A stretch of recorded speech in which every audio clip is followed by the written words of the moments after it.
Okay, so good morning everyone. My name's Lee Monk. I'm joined today with my colleague Kerry McDonald, and we're going to talk you through some top tips when applying for funding and also what's out there currently. So just a couple of housekeeping Zoom rules, I suppose. So we're going to record today's session and we'll have that uploaded on our YouTube page by the end of today. If you wouldn't mind remaining on mute for the duration of the presentation, we're expecting it to last no longer than 20-25 minutes. And then if you do have any questions at the end, either feel free to unmute yourself, or there's also a chat function that you can submit questions through during the presentation. So today we're going to cover how to develop an effective funding application, also some best practice when applying for funds. We're going to show you where to apply for funding and what's currently available, and then I'll also talk you through some of the support Active Essex can give you after today. So I'm going to pass over to Kerry now, who's going to talk you through the beginning of the presentation. Kerry, over to you.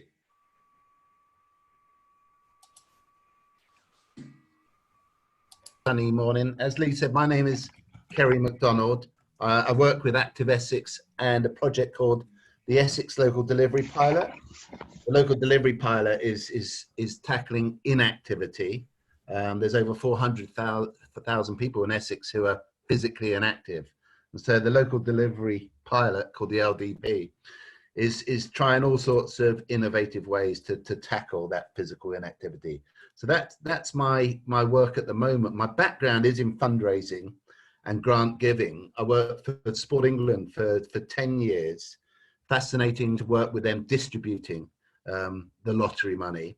And then I became a founder of a charity, a national charity called Street Games, where it was really gamekeeper turned poacher. I was director of fundraising and applying for lots and lots of grants and different forms of income with Street Games. We were lucky enough to raise over 50 million. So that's what I wanted to share with you this morning, my background in fundraising and grant giving, and hopefully give you some really simple but effective tips to make your grant applications successful. And if at the end of this, and with the questions that Lee's going to chair, you still want some more information, I'm more than happy for you to contact me and on a one-to-one basis and offer you any support that I can. All right, Lee, let's get going. So I really wanted to set the context that for whatever organization you are, a sports club, a charity, a CIC, there's different types of income, and this is what we tackled at Street Games. So today we're going to focus on grants, and again, these break down into small grants and large grants, but I just wanted to get you a feel for all the different types of income that are potential out there. And many organizations, including sports clubs, are tackling some, probably not all, but some of these, you know, traditional fundraising like car boot sales, jumble sales, fundraising events, all the way through to trying to get money out of local businesses, to trying to get money out of wealthy people, and even crowdfunding. So that's the context of fundraising, all those different types of income. But today we just wanted to focus on grants, probably particularly small grants. Thanks, Lee. Now, I don't know how many of you feel quite experienced in making grant applications, how many of you haven't really tried it, how many of you are nervous, how many are confident. But when I talk to a lot of people about grant applications, there is this feeling that it's really complicated. And like anything, if you break it down, it does become less complicated. And with practice, it does become easier. So please, please, please do not be intimidated by grant criteria or grant applications. They are very doable in most cases. Thanks, Lee. So as an organization which you represent, there are two key factors you have to consider with any grant. The key ones are you eligible as an organization for the fund? The second factor is, do you fit the criteria for the fund? And these are very different. And still, you know, we're talking a little bit more about a new Sport England fund called the Community Emergency Fund. You're still getting organizations that aren't even eligible applying. It's really frustrating for the organization that does that, It's really frustrating for Sport England, who say, you know, we can't even begin to assess your application because you're not eligible. So let's think about these two key factors. Thank you, Lee. Next slide. Cheers. So in terms of the first factor, eligibility, here is a really simple, straightforward example of which organizations are eligible and which organizations are not eligible for one of their funds. This one happens to be their Community Emergency Fund. And you can see they've targeted at sports clubs, at the voluntary and community sector organizations, small charities, and regional and county level organizations or leagues, such as a county FA or county cricket. And what's really important, ineligible, is local authorities, schools, commercial sport, leisure operators, they're trusts who run the leisure facilities often for local authorities, and individuals who are self-employed. So if there's a self-employed karate coach or a self-employed tennis coach, they wouldn't be eligible. So it's really important that we understand who can apply and who can't apply. And that's the absolute starting point for any grant. And you'd be amazed how many organizations either don't read this or think that they can squeeze in and that the funder won't notice. I'm afraid the funder will always notice. Thanks, Lee. So once you've decided that whatever the given fund is, that your organization is eligible, then you need to look at the criteria. And here is the common criteria for a lot of funds. Some of them are about geographical priorities. An example with that would be, we only want applications from areas of deprivation. Target groups is a very common one. We only are targeting women, or we're only targeting young people, we're only targeting old people. Sometimes they particularly for smaller grants, they don't want to give grants to organizations with a big turnover. So often they'll say, if your annual expenditure is over 50 grand or over 100 grand, then you do not meet the criteria and you're less likely to get a grant. They will look at the board and management committee. In particular, they're looking to see that you're well managed. So some organizations have a board or management committee of 2 people. They have the same surname and they live in the same house. And funders see that as not good governance at all. So they want to know what your board or management committee looks like, and does it represent good governance? Do you have reserves? Do you have good accounts? Do you have good policies, especially safeguarding? You can see that a funder here is looking for reputation of a well-run organization, and all of this criteria adds up to them that they're being a good fit for the reason that they've set up the fund. And some of the grant applications I've made, the best decisions that we've ever made is actually not to go for a grant. We don't meet the eligibility or we don't meet the criteria. It saves a lot of time, and it actually saves a lot of distress about not getting it. So please, please, please think really carefully. Is this the right fund for my organization? Right, moving on. Top tips and tactics from Active Essex and Essex Local Delivery Pilot. Most of these would be common sense, but honestly, if Sport England were on this webinar, they would tell you how many applications, a lot of applications, do not follow these simple tactics and tips. And a lot of them are really poor because they don't follow these tactics and tips. So here we go. Read the guidance, rules and criteria, and then read them again. That is exactly where the heart of the grant application is. And the funder spends a lot of time writing the guidance, rules and criteria. So please fully understand them before you start to progress with what your type of grant application will look like. So many people say, oh, I'm going to do it on a Sunday evening, before I go to bed. So I'll give it an hour. But don't rush the application, please. Give it time and respect. It's a bit like exams. Read the questions very carefully and fully understand what the funder is trying to get from you, rather than guessing at what the funder is getting from you. And if there is a word limit, please don't exceed it. Funders do not like it when word limit is exceeded. So please do not go over any word limits that are set in the questions. The last one I think is really, really important. More now than ever, funders are looking to understand your organization and your story. So be really honest. Don't try to impress them. Don't try overemphasize or overpromise. They will respond to the honesty of why you need money rather than fancy words or overpromising. And so many funders are telling me that these days. Thanks, Say. This is an interesting one. So, who is the best person to write the grant application? Is it you? And it's sensitive because often it isn't the person who is writing the grant applications who's the best person in the organisation. So think really carefully about who's got the best skills or experience to write the grant application.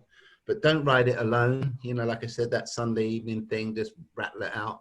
Share it with at least one colleague, one friend, one family member to sense check it. That's really important that you don't write the bid alone. So many organizations writing grant applications, they waffle and waffle and waffle. Please don't waffle. Don't wander away from the question. Be very succinct in answering the question, clear and concise. And I personally always use bullet points to try and make sure that it's a clear and concise answer rather than, you know, lots and lots of words and waffle.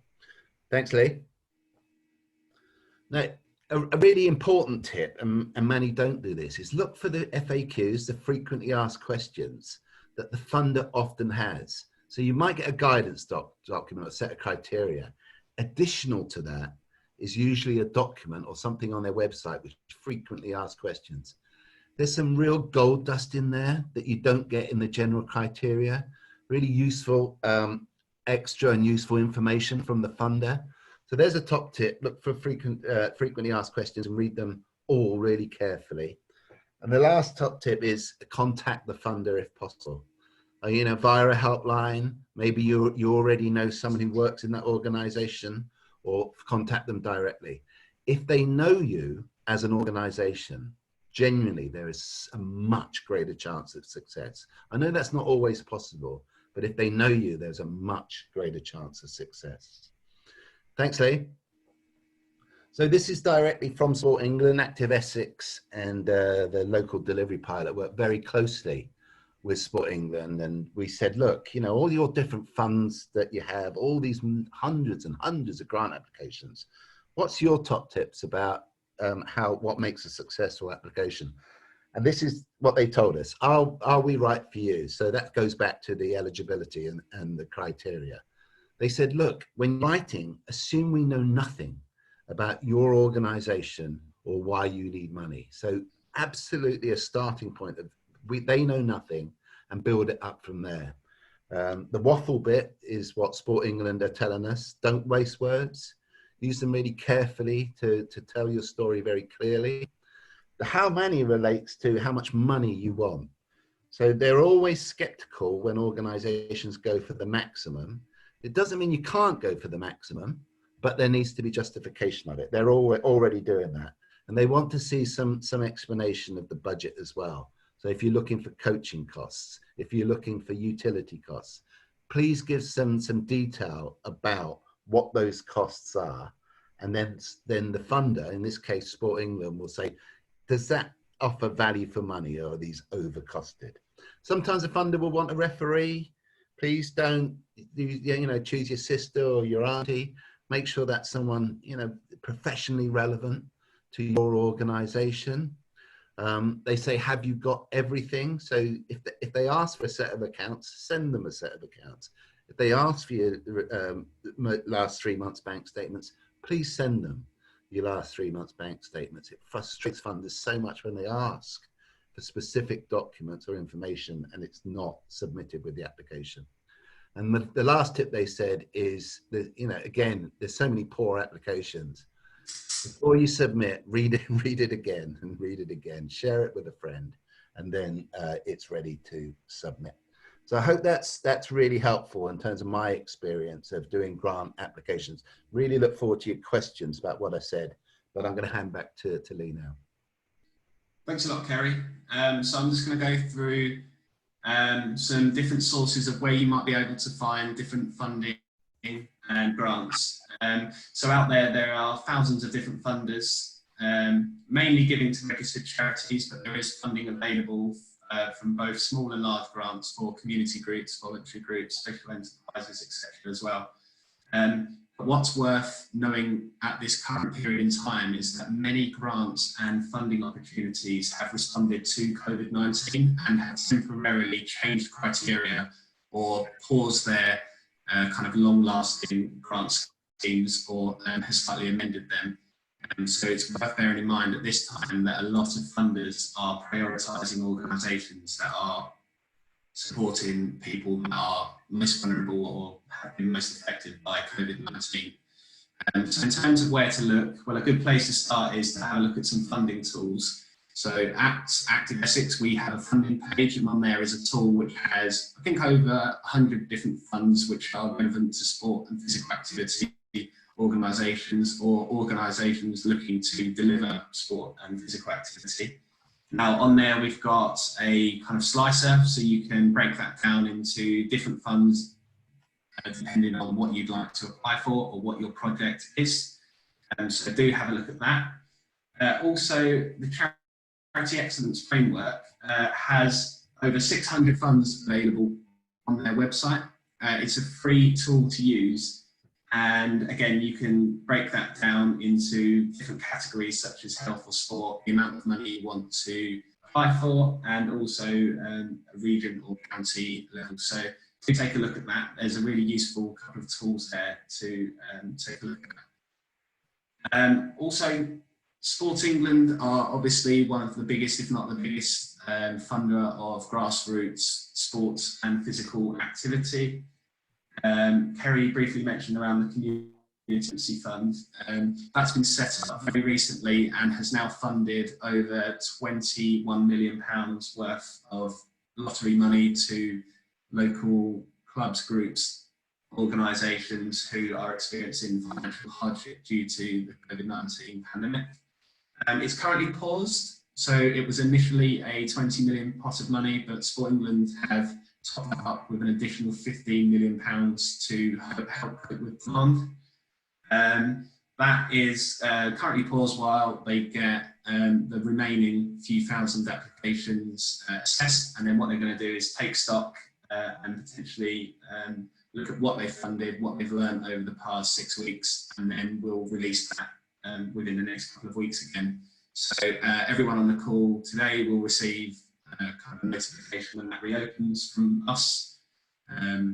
So yeah, do check that out if you're one, eligible, and two, if you've not applied for that already, and as there'll be another 15 million going into that pot.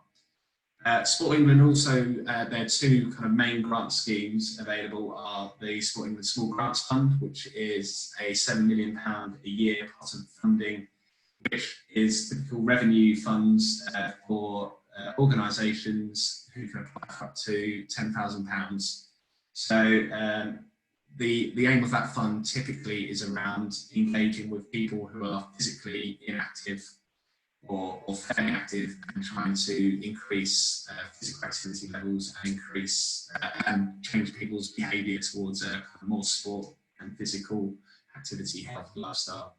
And then Sport England also have a capital fund. It's called the Community Asset Fund. So you can apply for up to £150,000 for capital projects and builds, again, around enhancing spaces that local communities can use, which will make them more physically active. So both of them funds are currently paused at this moment in time. Again, that's due to a lot of their time and resource going into the community emergency response.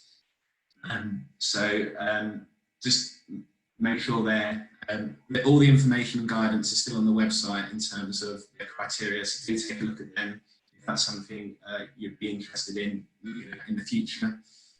Funding for them is still guaranteed into 2021, and I believe they're currently due to reopen again in July, so take a look at them. Probably one of the biggest funds for community groups is through the National Lottery Community Fund, and the small grant of up to £10,000 called Awards for All has £80 million per year distributed to community groups, clubs, organisations, and they typically fund projects where people are in the lead. And what that means is there's been some element of co-design by the people or the audiences or the communities that stand to benefit from the project. Kerry briefly mentioned it, and funding is very much going towards this method of the people who stand to benefit from projects being involved in the development and delivery of the projects themselves, and that's something the Essex Local Delivery Pilot has been piloting through their small grant scheme. And it's proving to have great success. Now, not all funding is paused at the moment, or in direct response to COVID-19. So at Active Essex, we have a fund called Satellite Clubs. It is funding from Sport England, but it's in our gift to administer. Through the fund, we're looking to increase physical activity levels for young people aged 14 to 19. And we do have some flexibility for 11 to 13-year-olds as well. Now, we're looking to work with organisations who are looking to work with currently inactive or regularly inactive young people. And we're looking to fund projects which will target one of these specific groups, which is women and girls, both socioeconomic groups, BAME communities, young people with disabilities or additional needs, and young people suffering from or at risk of mental health issues. And these have been determined as their groups that Insight is telling us are more likely to be inactive. So if you do work with any of these groups of young people in their age groups, we'd be very interested in hearing from you after today. And also, if you don't currently but are interested in working with this group, and again would be interested in doing some co-designed projects with young people to encourage them to be more physically active, then please get in touch. It's something we'd be really interested in. Now, we don't have an application form, so please just get in contact with me just to have an initial discussion if you are interested in this. Typically, projects will run for a minimum of 6 months. We want these to be sustainable long term. But also, we're also interested in funding 6-week trials, kind of a test and learn. So if you do have a new exciting idea, or young people are telling you they want something, we can also fund kind of initial trial periods to see if they're viable going on. Obviously, with lockdown and social distancing measures still in place at the moment, we appreciate that some of your ideas will not be able to start immediately. So for those looking for projects once the country is, say, reopened and social distancing measures are reduced, then we can still fund them projects and provide 10% upfront for activities needing to wait to begin. And we're also interested in hearing from organisations delivering virtual clubs either, and we've seen lots of different good examples of that through Zoom and different kind of online models. So if you have any ideas, then yeah, please get into contact with us. Another fund open for charities, community groups and sports clubs looking to deliver sport and physical activity is the Magic Little Grant Scheme. Now it's through the People's Postcode Lottery, and it opens every year. And it's a really simple application form. So if you're eligible, I really would check this out and apply some of the key principles that Kerry talked about earlier in kind of having a go for this. It's £500 maximum. And it also comes with a subscription to local giving. One organisation that we worked with last year who applied for this successfully also set up a local giving page, which they got for free through this grant. And now they have 3 or 4 regular donors providing funding to them on a monthly basis. So it's definitely worth looking into and applying for that one. Also, if you're looking to deliver a particular sport or physical activity, then that sport's national governing body may have funding available to help you. If you work with a particular audience, and these are typically audiences that do find it harder to engage in sport and physical activity, and they have expressed an interest in a particular activity, it's likely that there will be opportunities through that national governing bodies to get them people involved in them activities. So there's a list there, a link there to all the national governing bodies, and there's a few different funds available currently. So the FA, for instance, have a pitch preparation fund, Swim-a-thon Foundation are looking to support the aquatics community, and there's been some cycling and cricket grants specific on there. And these are all available through our Active Essex funding page as well.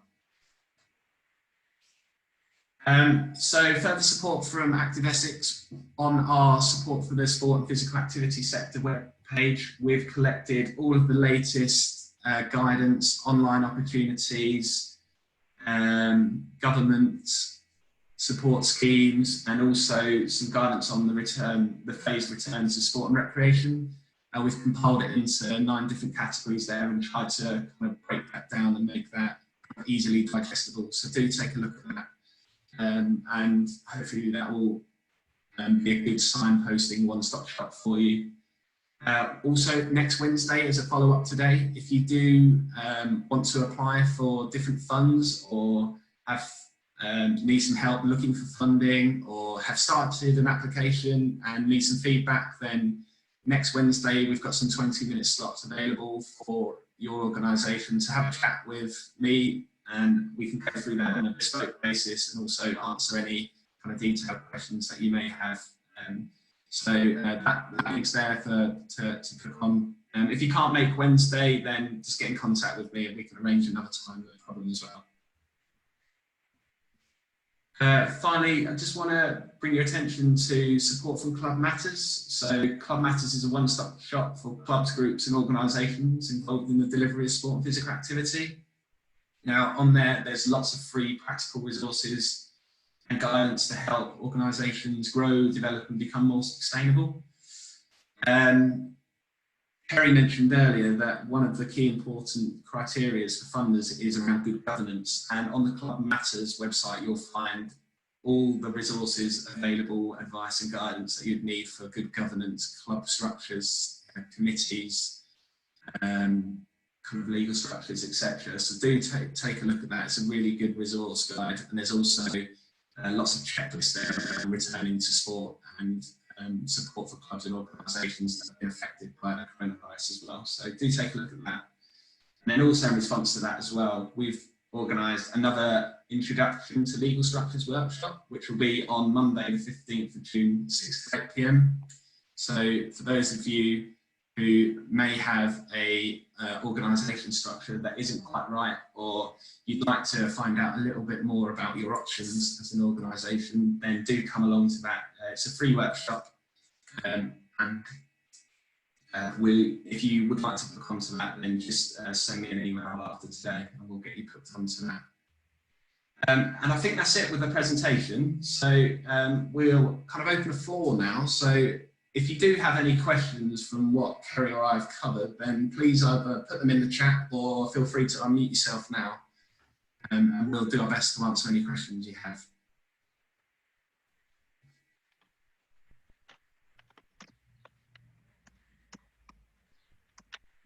So I've had one in the group chat function saying, where does a social enterprise fit into eligibility? From Peter. I don't know if you want to go into, feel free to unmute yourself if you want to go into more detail with that.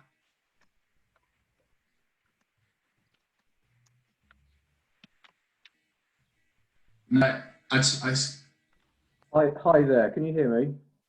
Yes, Peter, yes. Yeah, just what in general terms, obviously every application is going to be different in terms of eligibility, but in terms of a social enterprise, we've spoken there about the difference between charities applying, and for-profits. But obviously a social enterprise is set up slightly differently to both of those. So in general terms, when people are applying as a social enterprise, it'd be useful to understand how that fits in.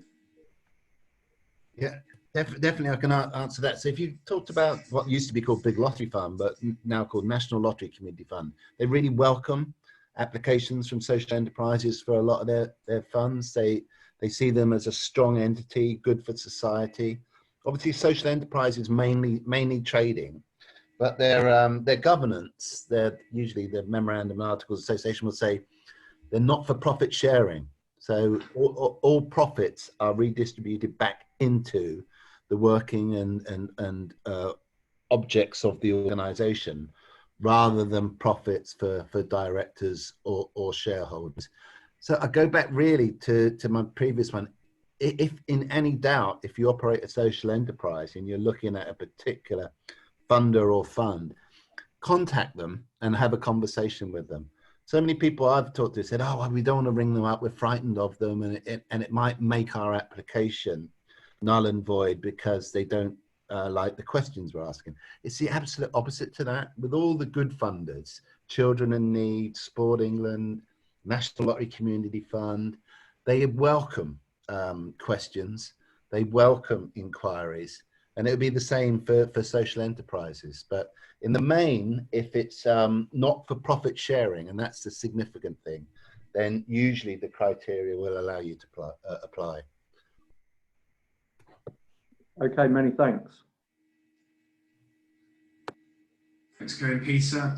Does anyone have any final questions before I wrap up? We haven't got any more in the chat, so I'll just give it 30 seconds if you want to pop one in there, or feel free to unmute yourself.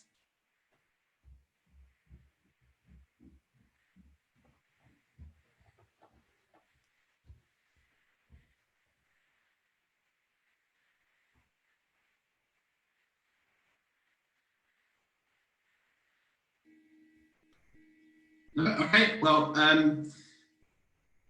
I'll send around these slides to everyone after the session this morning. I'll leave both Kerry and my details on the email as well. And then also on the slides, you've got contact details. So if you do have any questions after today's session that you can't think of now, then please get in contact and we'll do our best to support you going forward. So yeah, thank you everyone, and cheers, Kerry. Any final? No, best luck everyone, and please get in touch if you've got any questions or need any advice. Brilliant. Okay, thank you everyone. Thank you. Thanks very much. Thank you.